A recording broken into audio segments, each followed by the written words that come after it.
Joining us now in Studio B is the president coach, Steve Cleveland. As I mentioned before the break, took BYU from a 1-25 record, inherited that program, and put the Cougars back on the map. Steep challenge for BYU tonight against number 1 ranked Gonzaga, coach. Let's start with our Twitter question. What would you give up for a victory over the number 1 ranked Zags for BYU tonight? What would I give up? Yeah. Goodness gracious, you caught me off guard there. Your nicest set of golf clubs. You know what? I'd give up a nice dozen of Titleist Pro V1Xs to somebody. Okay. All right. There we go. Listen, that's not a cheap gift. No. If this win, I'm not cutting my hair off because I'm losing it quick enough as it is. You have nice hair too. Because this game doesn't have as much NCAA tournament implication as maybe we were hoping, I think that's lessened the value of what you'd give up to a degree. Could be. A little bit. Because if BYU wins this game, I'm not sure it means BYU's getting into the tourney per se. It just gives them great momentum the rest of the season. Well, I think it puts them in a position where they continue to have the mindset where they believe. And I know that they believe today that they can come here and win tonight. But I think that mindset will impact further future games, which could get them into the tournament. So this would be a giant step to getting back to the tournament. Why do you feel like BYU fans should have hope tonight against Gonzaga, who looks so impressive, and they have just been crushing teams in the West Coast Conference? Well, the fact that all of the games that have been played here at BYU have been won, BYU averages 73 points a game. Gonzaga averages 72 over the 5 home games. So there's a little bit of hope right there. I think Marriott Center Magic, 19,000, 20,000 people, that makes a difference. I think the idea that sometimes teams that are recently ranked number 1 kind of slip and have a hiccup, that's happened in the last 2 or 3 weeks. However, most of those teams are playing in the Big 12, the ACC, and other leagues, so it's not quite the same thing in the WCC. But I think you look at how BYU plays at home.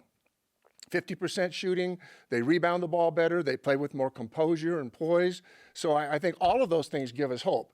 I'm going to go back to a couple of things because I agree with some of the things you talked about. One, I believe the number's 12 turnovers or less, okay? I think that's really, really important that they take care of the basketball. The other thing is I believe that if BYU makes 20 free throws tonight, that they put themselves in a position to win this game, all right? And they do a great job of that. BYU has made as many free throws as Gonzaga has taken in the WCC, which is a pretty significant statistic, okay? Wow. And a lot of that's from Eric Mika. Exactly. You talk about knocking down the 3 ball. Collectively, whoever plays, I think 7 is the number.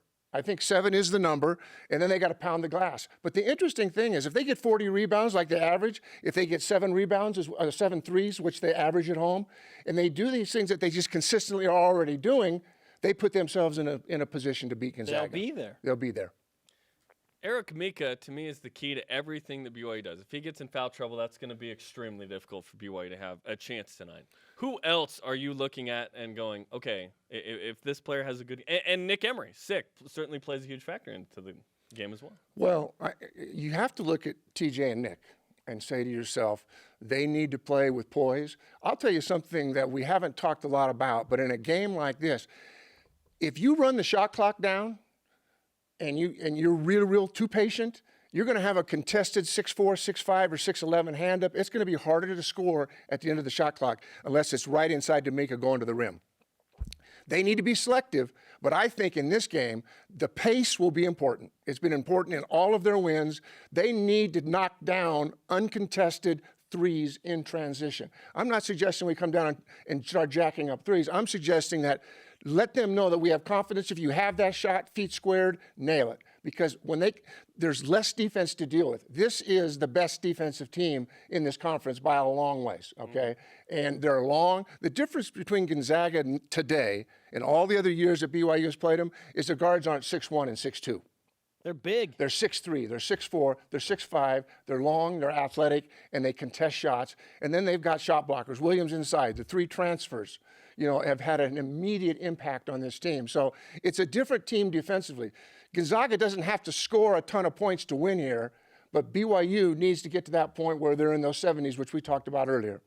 You want to be aggressive, but then again, you want to keep turnovers down. That's a fine line that you walk when you play at pace. So What advice would you give to BYU if you wanted to be aggressive and keep the pace up, but keep the turnovers down? Couple things that have happened lately.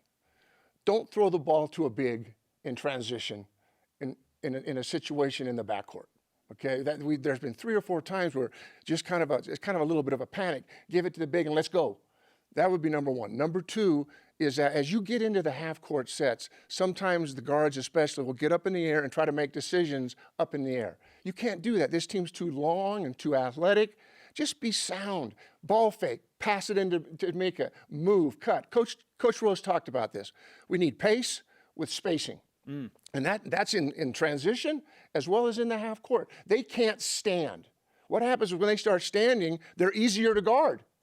Defender knows, but if they're cutting and moving, then they're harder to guard and less susceptible to making turnovers. What does BYU do better than Gonzaga? Shoot free throws. They get to the free throws. We mentioned that already. I mean, BYU has made 172 free throws, which is the number that Gonzaga has taken total in the WCC. If BYU gets to the free throw line 25, 30 times tonight, they put themselves in a great position to win this game. And especially since Eric Mika is shooting about 77, 78% from the free throw line. Now, the team shoots 70, but Eric shoots the majority of the free throws. I believe that that'll be the difference in this ballgame. It's going to be a close game. I don't think it's going to be any different.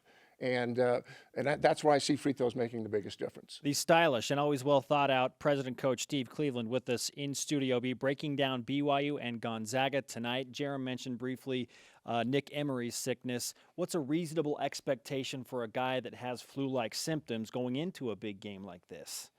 He won't be nervous.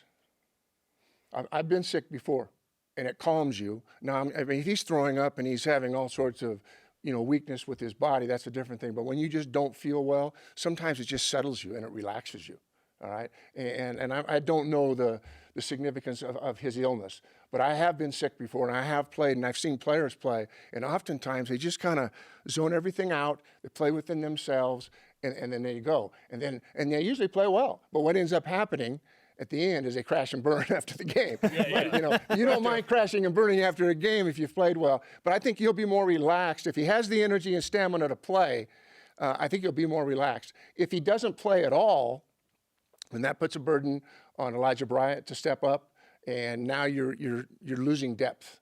And Nick really, I believe, is a difference maker in this game. His ability to knock some threes down along with TJ Haws. Yeah, that's the big question going into the game. How effective can Nick Emery be? When you're an underdog and you're playing the #1 team, what's the mindset as a coach trying to establish with your team to motivate them to make winning plays? Well, I don't think you need to motivate them much. I mean, they know that these young people are just as much aware of what's going on in college basketball as coaches and fans. I think the key thing is that don't try to do too much. Play within your system. It's when you try to go and all of a sudden start to make plays against people who are quicker and maybe more athletic than you, then the turnovers come, then the poor shot selection comes. I think shot selection is really important tonight. I think that there have been times early in the shot clock, sometimes in the middle of the shot clock, especially when maybe they've gotten 2 or 3 stops. Nothing is more debilitating to a team is when you've just dug down, got stops, snatched rebounds, you come down, and then somebody just takes an inadvertent, burps a quick shot up, and you're going, oh man, we're going back on defense again and playing for 30 seconds. And Gonzaga is a patient team, and they'll pound it inside. But I think more than anything, that's the situation. If you were to give BYU a speech tonight, and I have visions of Herb Brooks from the movie Miracle, played by Kurt Russell.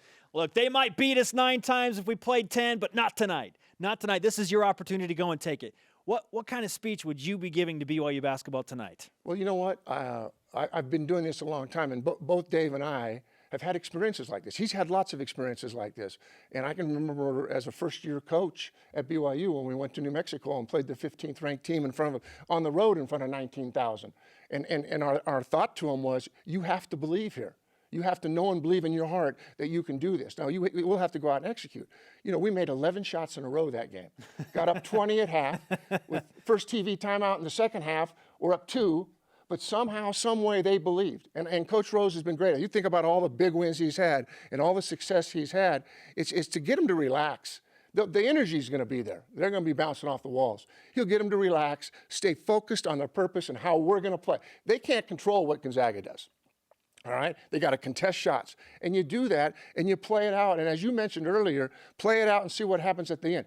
If it's close, BYU wins at the end because they'll make free throws, they'll make big shots, they'll have 19,000 people screaming and crazy and going crazy for them. So, just getting them to believe, and that's the most important thing. And Coach knows how to do that. I'm sure I'd love to be in that locker room today.